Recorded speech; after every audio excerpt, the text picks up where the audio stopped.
আমাদের সমাজে মানুষ মারা গেলে কোরআন পড়ে, বলা হচ্ছে যে আকিমুস সালাত, নামাজ পড়ো।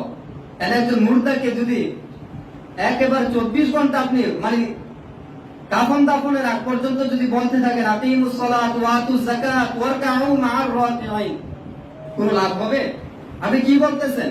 মুর্দাকে বলতেছেন, মুর্দার পাশে বসে বসে যে আকিমুস সালাত, নামাজ পড়ো, ওয়া আতুজ যাকাত, যাকাত দাও, ওয়ারকাউ মা'আর রাকিঈন, রুকুকারীদের সাথে রুকু করো। কোন লাভ হবে? আপনি মুর্দার সামনে বসে বসে পড়ছেন, কি পড়ছেন? ওয়ালা ইয়াগতাব বা'দুকুম বা'দা, কারো গীবত করো না। তার কি ক্ষমতা আছে নাকি গীবত করার? আপনি মুর্দারের সামনে বসে বসে পড়ছেন যে কোরআন সুন্নাহ, আল্লাহ এবং তার রাসূলের আনুগত্য করো। মৃত্যুর পরে কি আনুগত্যের কোন দরজা খোলা আছে নাকি? আপনি মৃত্যু ব্যক্তির সামনে বলছেন যে আল্লাহকে ভয় করো, ওয়াত্তাকুল্লাহ, আল্লাহকে ভয় করো। তার কি সুযোগ আছে নাকি আল্লাহকে ভয় করার? আপনি মৃত ব্যক্তির সামনে বলছেন যে আল্লাহ এবং তার রাসূলের নির্দেশ মেনে চলো। তার সুযোগ আছে নাকি নির্দেশ মেনে চলা? অর্থাৎ কোরআনের যে যাবতীয় বিষয়গুলো, এগুলো আমরা মানুষ মারা যাওয়ার পরে তাকে সম্বোধন করে বলছি। অথচ আল্লাহ রাব্বুল আলামিন কোরআন মৃতদের জন্য পাঠান নাই। মৃত ব্যক্তির সামনে এগুলো বললে কি লাভ হবে?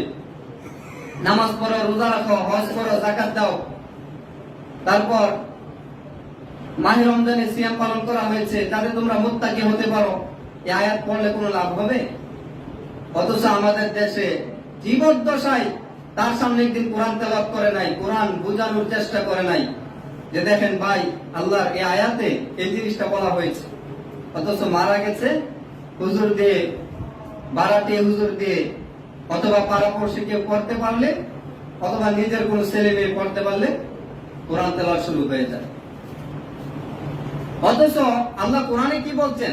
সূরা ইয়াসিনের মধ্যে আল্লাহ বলছেন যে এই কোরআন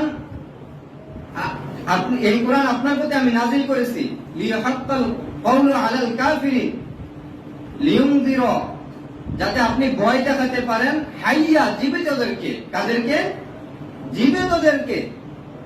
আল্লাহ মৃতদেরকে ভয় দেখানোর জন্য, মৃতদের সামনে কোরআন তেলাওয়াত করার জন্য কোরআন নাযিল করেন নাই।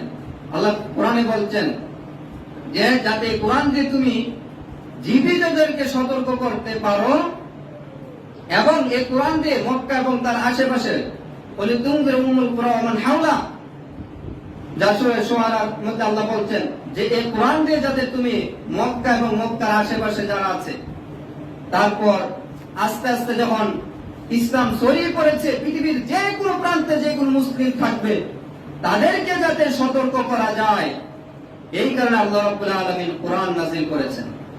আল্লাহ সূরা ইয়াসিনের মধ্যে কি বলছেন? যে এই কোরআন দিয়ে যাতে তুমি জীবিতদেরকে সতর্ক করতে পারো, এই জন্য কোরআন কি করেছি? নাযিল করেছি।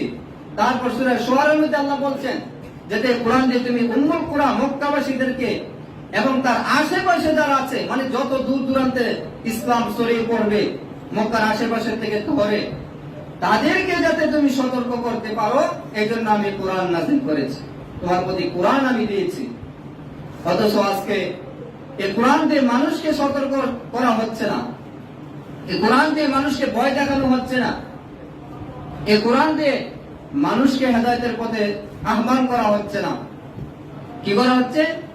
মানুষকে বিভিন্ন গাল গল্প, কিচ্ছা কাহিনী দিয়ে মানুষকে বিভিন্ন মতবাদের দিকে আহ্বান করা হচ্ছে। ইসলামের দিকে তো নাই, বিভিন্ন মতবাদের দিকে আহ্বান করা হচ্ছে। এই জন্য আমাদেরকে কোরআন বুঝতে হবে। আমরা যদি সত্যিকার অর্থে খাঁটি মানুষ হতে চাই, তাহলে আমাদের উচিত কোরআন বুঝে শুনে তেলাওয়াত করা। আপনি কোরআনের যে কোনো সূরাগুলো, বিশেষ করে শেষের যে সূরাগুলো, প্রত্যেকটা সূরার মধ্যে আল্লাহ সুবহানাহু ওয়া তাআলা জীবন গঠনের যা কিছু প্রয়োজন আল্লাহ সুবহানাহু ওয়া তাআলা সেই বিষয়গুলো তুলে ধরেছেন।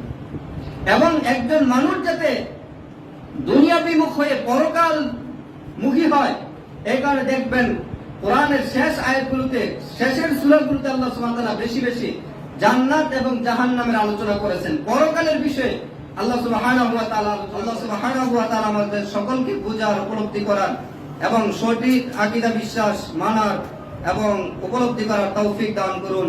আল্লাহ সুবহানাহু ওয়া তাআলা আমাদের সকলের ইবাদতগুলো কবুল করুন। এই প্রতিষ্ঠানকে, মাদ্রাসাকে, মসজিদকে আল্লাহ সুবহানাহু ওয়া তাআলা কবুল করুন।